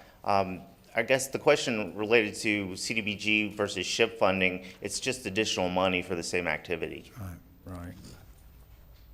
And is there, Well, it's a completely what have we- different application process? It's typically done, we take the SHIP list and incorporate it into the CDBG program. And what have we done with the SHIP money in the past 2, 3, 5 years? It goes to help low-income, elderly. What have we done? What have we done? My understanding when I first got elected was that we were not in compliance and we had not been utilizing the funds. That is correct, but Mr. Chairman, if I Okay, may. Commissioner Turner. That is correct. We were not in compliance, but we took steps last year to get into compliance because we got rid of the people that we were using before, and we hired a new set of people whose number one thing was to bring us in compliance and spend that money. On time. On time. So that is, if that's not rectified as of this time, then when it comes time the next time around, we'll rectify it again. So my question is, how does this impact them? It shouldn't impact them at all as far as going and getting more money. Hopefully, they can get more money and that we can get it spent by going through the program with the new administrator or whoever we hire to administrate that portion of the program. But, you know, sorry, go ahead. No, I think your Commissioner Turner's absolutely correct, but I'm going to turn it over to Mr. Reynolds, Deputy County Administrator, who's worked very diligently with our new folks on this, and we can answer that question for you. Yes, sir. We're actually, our new contractor is Guardian CRM, Community Resource Management. We've been working with them since last July. They are working to expend fiscal year 14-15 SHIP monies in order to complete the annual report for fiscal year 14-15 to bring us into compliance for that year. They are the entity that's working with the waiting list, and they are the ones that put together the scope of work for the homeowners and have put that out to bid. This morning I was going through emails and I've seen 6 or 7 purchase orders for SHIP projects using that money. So they are moving forward on those prior years that the previous administrators, we were having some issues. So does this only impact 2018 money, 2019 money? Is that SHIP money, or? CDBG would be completely separate. As Mr. Modisette said, we have a very long waiting list through the SHIP program, and to the point where I saw a notice at the front desk just last week where our administrators, the Guardian, has put a halt to adding anybody else to the waiting list because it's so long. So this CDBG money would be additional monies that could help those people at the top of the waiting list to get through the process that much faster. Okay, that explains a little bit. So the $750,000 grant is for housing. This also goes into, you're asking for 3 motions, basically. Am I jumping ahead of you, or? Yes, sir. All right. That would be the public hearing Okay. portion of the meeting. So when you close the public hearing portion, are we going to discuss, you've got 3 different categories. Are we going to discuss that right now? Or Yes, is that yes, later? sir. Okay. So the 750,000 is one category. That's one specific CDBG grant? Yes, sir. Okay. The special category activities for your economic development up to $1.5 million, where does that money go? Those are funds that can be used by a participating business to provide roadways, stormwater, water, sewer, any type of public infrastructure that the business would need to locate here. So can you give an example of how that works? Let's say you have a Walmart that wanted to locate, Walmart just as an example, wanted to locate somewhere and there wasn't sufficient sewer capacity for them. The grant would pay for the public infrastructure to run from one point to the next to connect that Walmart to the county or city's infrastructure. Can it be used for a housing development if somebody was looking at putting something in East Palaca and said, hey, I need No, sir, $500,000? you need a participating business that would commit to creating jobs. Okay. Okay. Has this been done in the past? We tried. Okay, so this is a first foray for Putnam County with this? We haven't had a eligible participating business present themselves. We've worked with a number of businesses and gotten almost up to the contract period and never quite crossed the line on it. What was the holdback on that? Generally, it's timing. I'm trying to remember the last one that we did. They had signed a contract and they needed to start their hiring process earlier than the grant would allow. And there were some holdups in the grant funding, and they looked at another alternative for their business. So it seems to me that if you offered somebody a large contingency of money to improve, I guess you can't improve their actual property, correct? Right. It's Roads, only water, sewer, public drainage, storm infrastructure. drainage. Are there other strings attached that would hold them back from making that decision? Typically, a business like Publix doesn't want to do them because they don't want their employee information made available to the public. Okay. Financial information as well. What about smaller businesses? Any? Typically, you're looking at around 20 jobs for a $700,000 grant, and so you would need those job numbers to make that. So if we approve this today and you applied for the CDBG and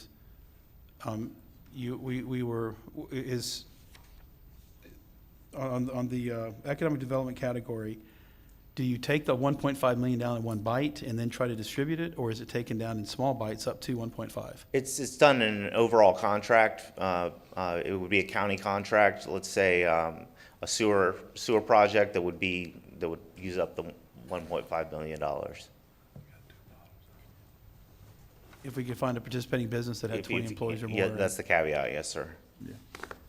All right, so I guess what I'm having a hard time understanding is you apply for the CDBG before you have the participating company, or do you apply for it? No, you need them in place Okay. at the time of the application.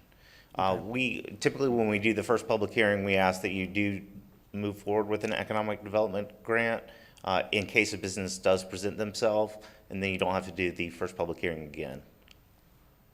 Okay, so we're just laying the groundwork for applying for a grant, not actually applying for the grant with this.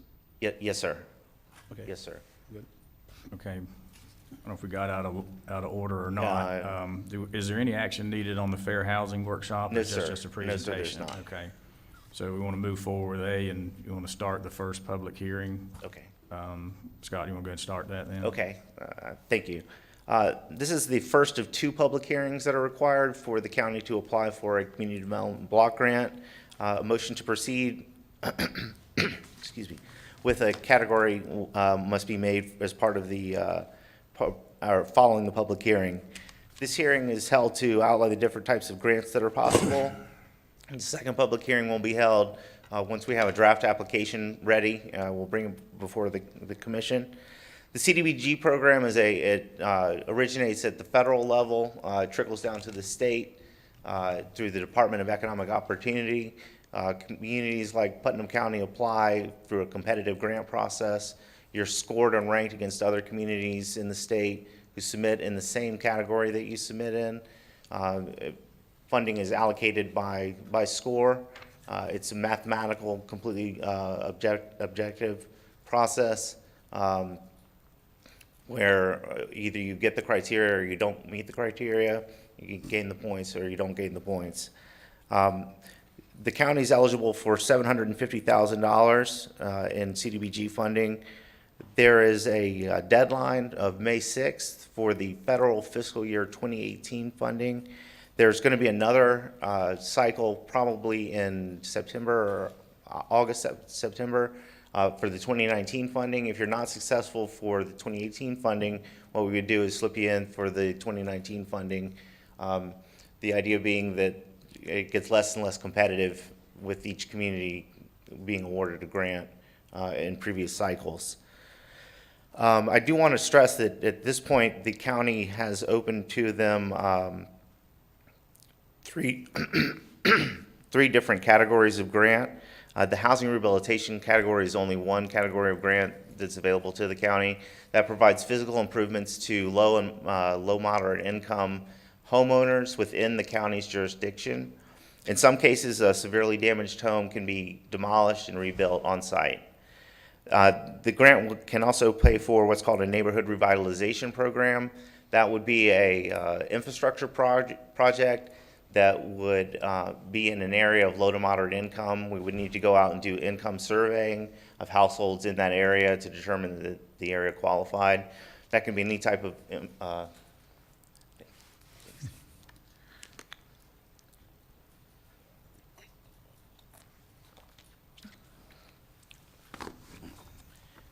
that would be any type of infrastructure that, as long as it was within a low to moderate income neighborhood. Commercial revitalization will require that at least 51% of the county as a whole be low to moderate income, which you do not meet that requirement. The city of Palatka does, so they typically have done those commercial revitalization grants in the past. So really what you're looking at is selecting either the housing rehabilitation program or the neighborhood revitalization program. We've had lots of discussions in the past regarding potential neighborhood revitalization projects, and we would like to do one of those, but we haven't been able to identify a low to moderate income area that would qualify. We also would be looking at having matching funds available for the project, as well as having engineering and design specifications prepared. Okay. Any questions of Scott?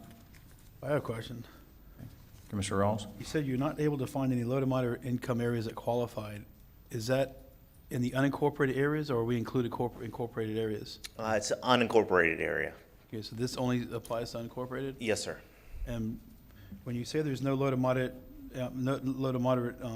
areas that qualify, is there a geographical area that you cannot go beyond, or? No, and when I say that, I mean we don't have a specific project located in the low-income area. You said in the past you've tried to find them and you couldn't find them in all of Putnam County? We've vetted several projects in the past. Can you give me an example of what you're looking for? Road resurfacing, water line repair, sewer line repair, any type of public infrastructure where we can delineate a geographic area and then identify which homes will connect to that system. Okay. Okay. Any other comments at all? Is this a public meeting? Do I need public comment? Okay. I'd like to open the public comment portion for this meeting. Anybody wishing to speak about for this or against, please come forward. Mr. Adamsack?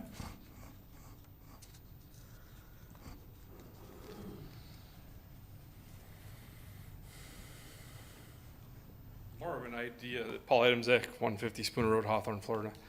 More of an idea for an area you may consider is the Johnson area of Putnam County. It's a very underserved area. There's a lot of, how do you put it? There's a lot of need in the area. I live out there. And there's also some industrial type buildings that are underutilized in that area, as well as some business type buildings that are basically vacant. So that may be an area that you may want to present, whether it's with the Chamber of Commerce, work together to present some of these buildings that are basically sitting there. And that meets the needs of, I believe, what you described as well for the community. So just an idea. Okay. Thank you, Paul. Thank you. Any other comments? Mr. Chairman? Excuse me, any other public comment? Sorry. Okay, seeing none, okay, ma'am? You come forward and state your name and address.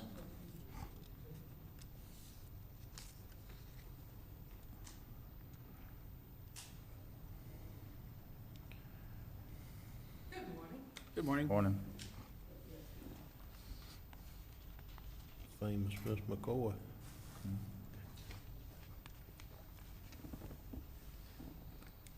My name is Sheila McCoy. I live at 115 Pinion Lane in Palaca, Florida, but I'm very much interested when I saw this public comment about the CBD grant for rehabilitating homes where I work at the Palaca Christian Service Center.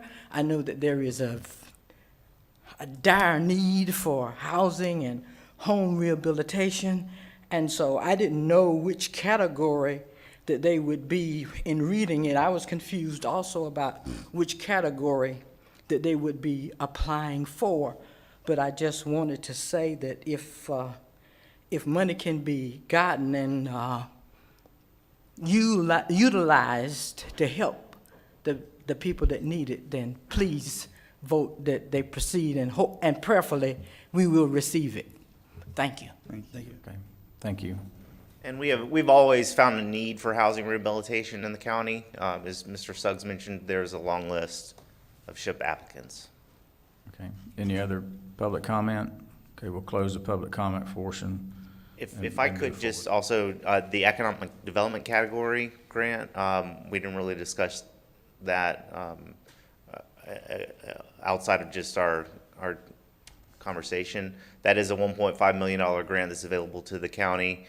Requires a participating business to locate in the county, willing to commit to create jobs. Okay, all right, thanks, Scott. Any other comments or questions? There's Okay, one more comment if I could. Okay, Commissioner Rawls?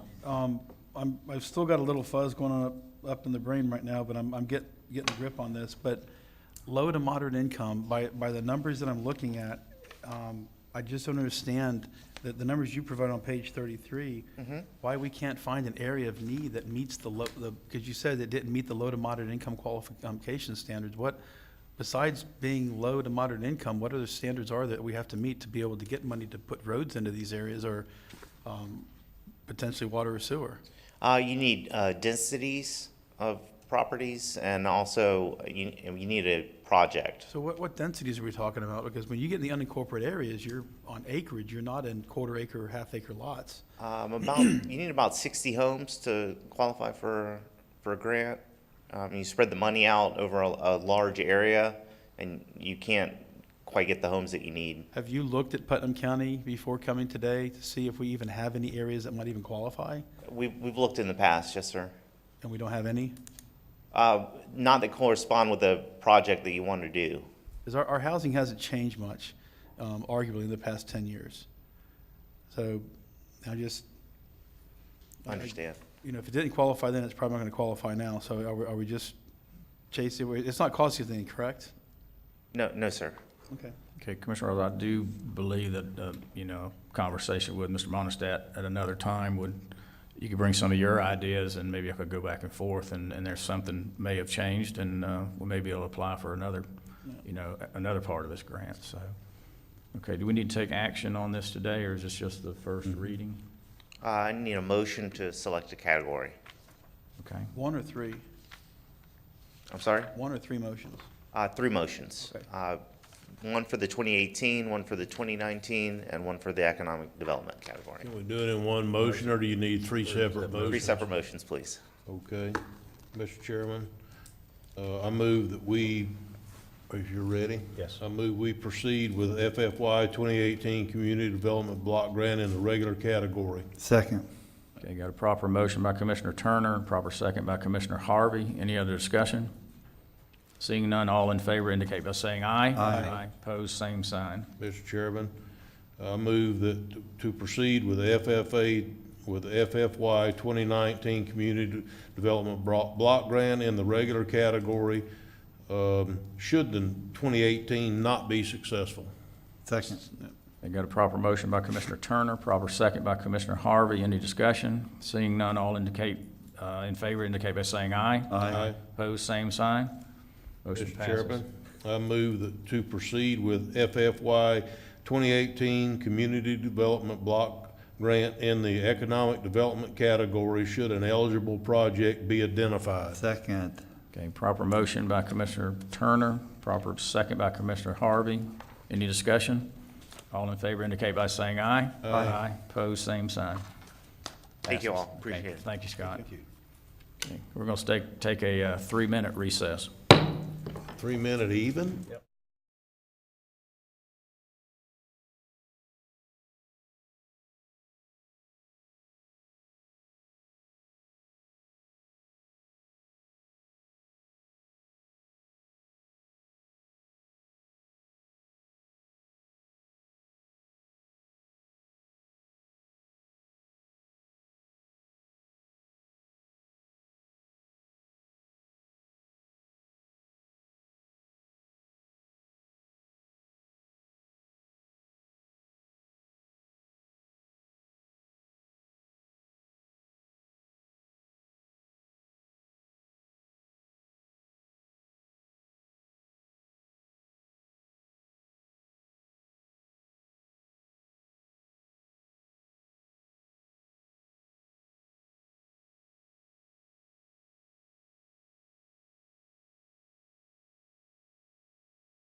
Are you ready?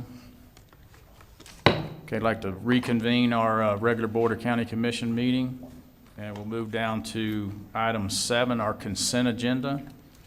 And before we get to it, I'd like to make sure all the commissioners understand and got the addendum. We have 2 items to add, item H and item I also to the record. So are there any items that commissioners wish to pull? And I'll start with Commissioner Harvey. I have none, sir. Commissioner Turner. I have none, Mr. Chairman. Commissioner Goddard. I have none. Commissioner Rawls. I am pleased to announce I have none. And by the way, so are y'all. I didn't hear that. So you'll be Yeah, what pleased- did you say? You'll be pleased. Don't give him a second chance. And I have none also. Mr. Chairman, I'd like to make a motion that we pass the consent agenda, items A through I. Second. Second. Okay, we have a proper motion to accept the agenda items as presented from Commissioner Harvey and a second by Commissioner Rawls. Any further discussion? All in favor indicate by saying aye. Aye. Opposed, same sign. Somebody write that down. Mr. Turner said it would be this way.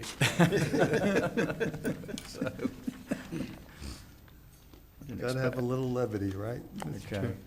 All right, we'll move on to agenda item 8 and turn it over to the Honorable Tim Smith for any comments. Thank you, Mr. Chairman. I can't believe what I just heard. And I also would want to say to Commissioner Goddard's comment about if the meeting is at 2 o'clock in the morning, he'll be there. I'm not going to be there. But I am pleased to tell you that yesterday, the comprehensive annual financial report for the last budget year was delivered to all of you into your mailboxes. I hope that you will look through there. There are some positive numbers in that. And if you will remember last year, as we began our budget year, we were struggling with having our CAFRA, as we call it, completed by our auditors. And so we had really frank discussions with them over the summer last year after the last one was submitted on the absolute last day, which was, I think, the end of June. Yeah, and so here we are at the 1st of April, and we have our CAFRA. The CAFRA is an valuable tool for all of us to use as we then look forward to the budget process for next year. So we're pleased with that, and I want to thank Ms. Frank for her efforts, and Carl Riggs and Ingram for their effort to get this out in a timely manner, which is what we expected, so that we now have proper numbers to look at as you go through the development of your upcoming budget. So with that, I want to congratulate Ms. Frank on that and hope that you will look at that. We are working with Administrator Suggs to find a time in a workshop in the next, hopefully 1 or 2 workshop opportunities to go over the CAFRA with you, so that if you have questions or concerns about information that's in there, that we could have an opportunity to discuss that and then use that for planning purposes moving forward. And with that, Mr. Chairman, that's all we have. Okay, thank you, Mr. Smith. Okay, we'll move down to number 9, appointments. Any appointments by commissioners? I'll start with Commissioner Rawls. Do have one for Parks and Recreation at large, removing Wayne Troiano and adding Lindsay Lambert. What was the name, Commissioner? Wayne Troiano had a reason. Okay. The new one? Lindsay Lambert, Lambert. I'll second that. Okay, so we have a motion on the floor by Commissioner Rawls to nominate Lindsay Lambert, and we have a second by Commissioner Harvey. Is there any discussion? Okay, seeing none, all in favor indicate by saying aye. Aye. Opposed, sign. Okay, thank you, Commissioner Rawls. Is that all the appointments? No, sir. Excuse me, Commissioner Goddard. Yes, I have on Animal Services Advisory Committee, Joe Kirby has committed to continue his services. And also on the Greenbelt Advisory Committee, Michael Birkin has also agreed to stay on for another year, another 4 years. Okay. We don't need to vote on that one because it's a district nomination. Okay, thank you, Commissioner Goddard. Commissioner Turner? Yes, Mr. Chairman, I saw an email where Miss Virginia Oakwood would like to continue serving on the Animal Services Advisory Committee in an at-large position. Second? Okay, got a proper motion by Commissioner Turner, proper second by Commissioner Harvey. Any discussion on Ms. Oakwood? Okay, all in favor indicate by saying aye. Aye. Opposed, same sign. Okay, congratulations, Ms. Oakwood.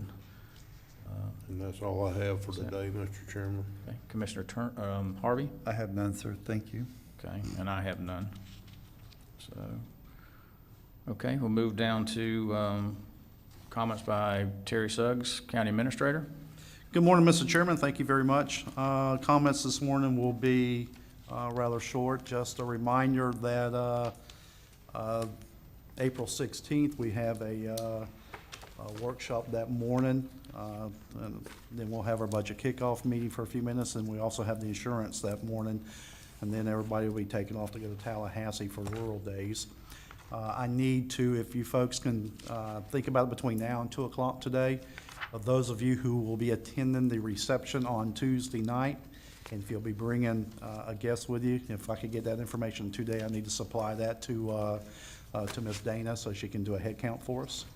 And then also, the second end of that will be, I've heard from Commissioner Turner, those of you who will or will not require the second night of the hotel room, if you can also think about that and let me know so I can take care of that as well.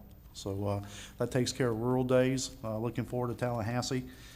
Commissioner Harvey and Commissioner Rawls and I spent some time in Tallahassee a couple of weeks ago, walking the halls and talking to some folks, Small County Coalition, as well as our FACA folks. I think we had a really good visit up there. So I think our presence is certainly recognized when we walk in now. So, and that's always a positive. Last two quick items. You know, we've been looking to fill the solid waste landfill director's position. We completed the interviews, made an offer.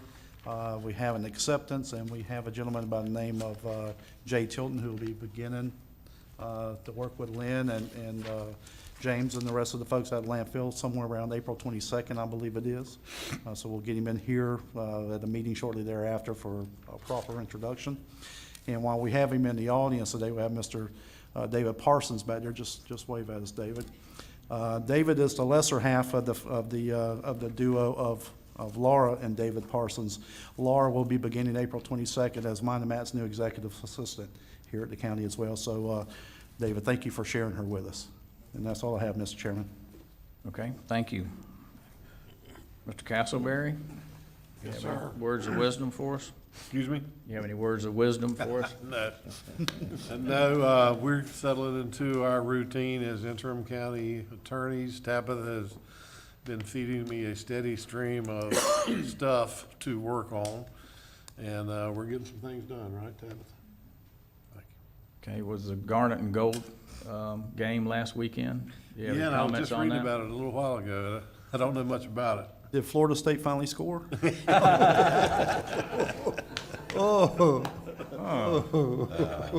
Sorry, I had to do that as a Gator fan. Rank what? Yeah. That's all I have, sir. Okay, thank you. All right, Commissioner comments. We'll start with Commissioner Rawls.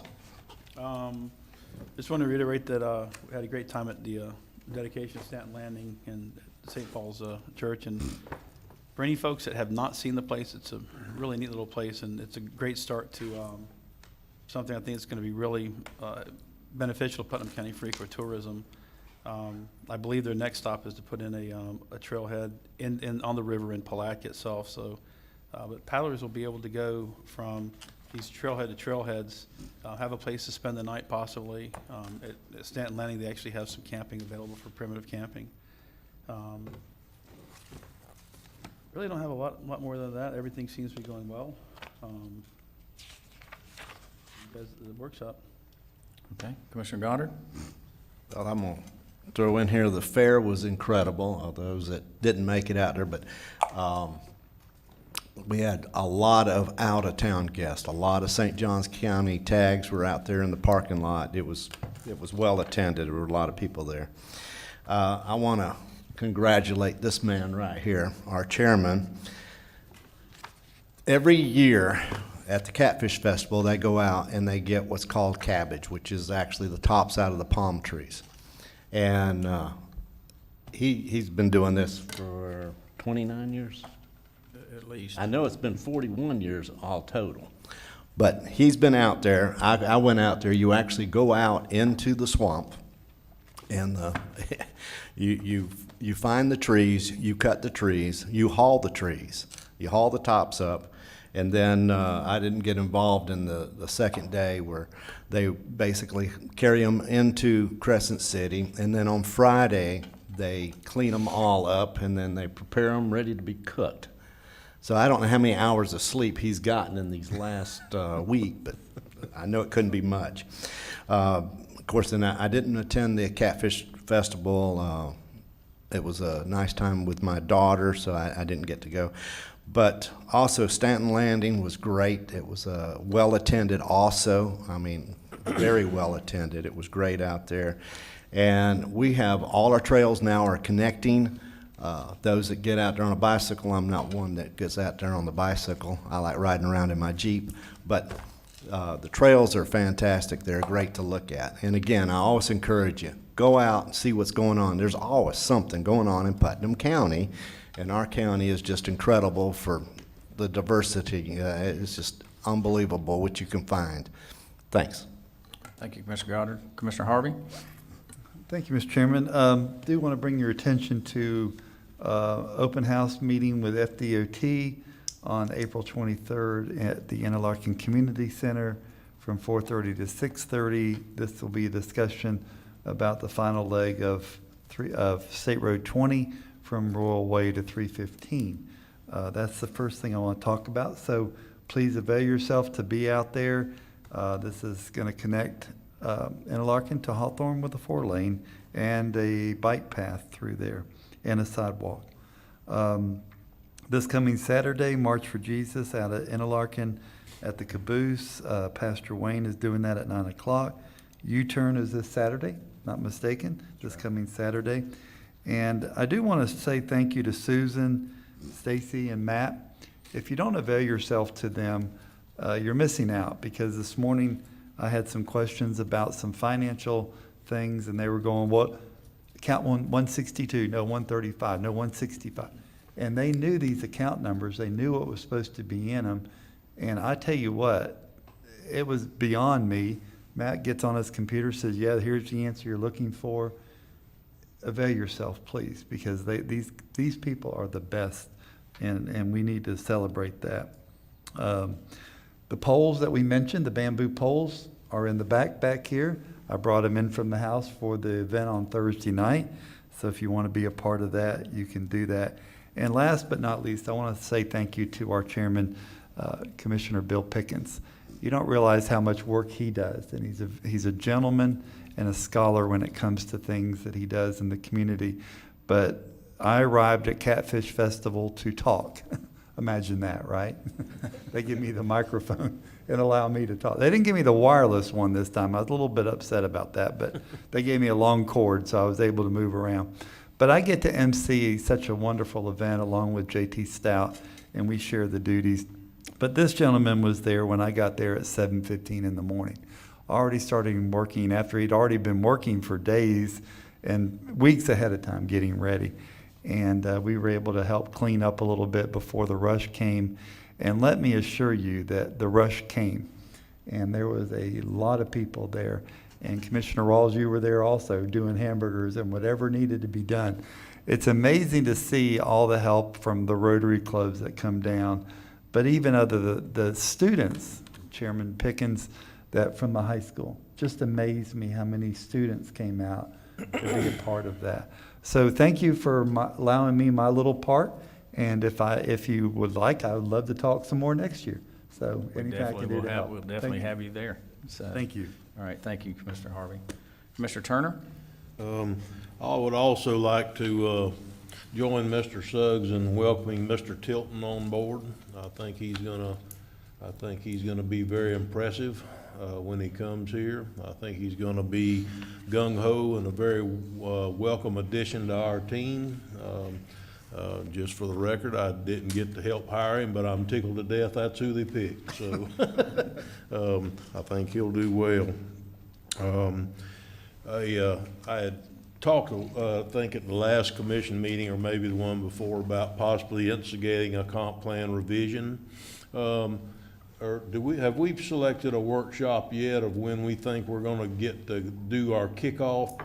Comp plan revisions aren't something that happens in 30, 60, 90 days. This is a 6-month or longer ordeal by the time you go through the process and decide what you want changed and send it to the planning commission and go through that process and then bring it back to the board. It's a long drawn out thing, and if we're not real careful, it'll be this time next year and we'll be saying, did we ever get a chance to start that comp plan review? So I was wondering if maybe we're in possibly May. Yeah, that's what we discussed when we were talking about it at the, putting a meeting together for the 5 commissioners as well as planning and us to get together.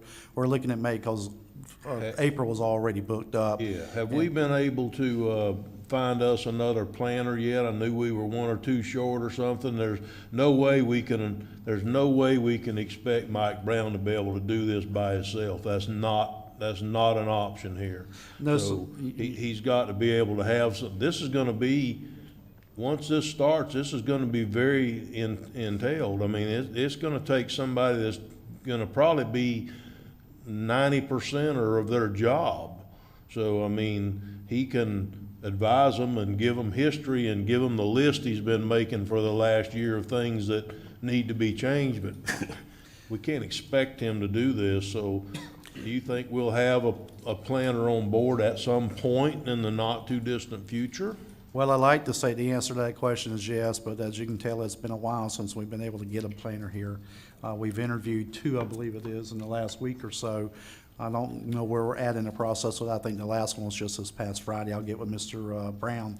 But that will all be part of the conversation we'll have when we have the kickoff meeting in May on what avenues we may need to pursue this and which we can get it done in a timely order. But at the same time, make sure that we encompass all the things that the commission would like to see updated and changed throughout the plan. So we'll have those very detailed discussions come May. Okay. Probably the third Tuesday of May is what I'm thinking, because that meeting could take up some time. Okay, thank you. Yes, sir. One last thing, if I may, Mr. Chairman. I've been talking about to anybody that'll listen to me on the street that has serious complaints about the way we're doing permitting in Putnam County right now, that we're really trying to switch over to an online permitting system. I had asked Mr. Siafi where we were on that, and basically got an update before the meeting, and we're in a stage of it that we're trying to get the price of what it would cost to mitigate the existing information into the new program.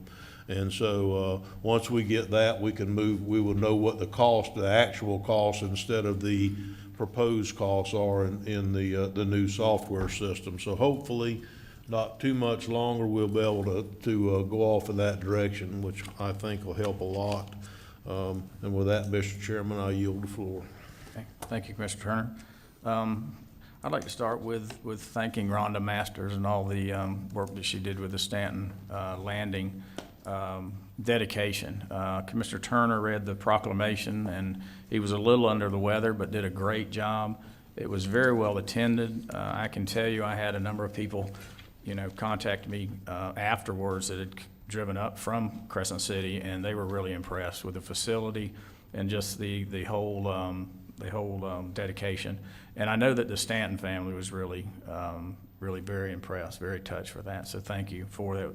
And thank you for the kind comments. I've been a Rotarian for 31 years, but my dad, some 40 years ago, said, "Son, it's about time for you to start your civic duty to the community." I said, "Well, what do you want me to do?" He said, "I want you to tote swamp cabbage."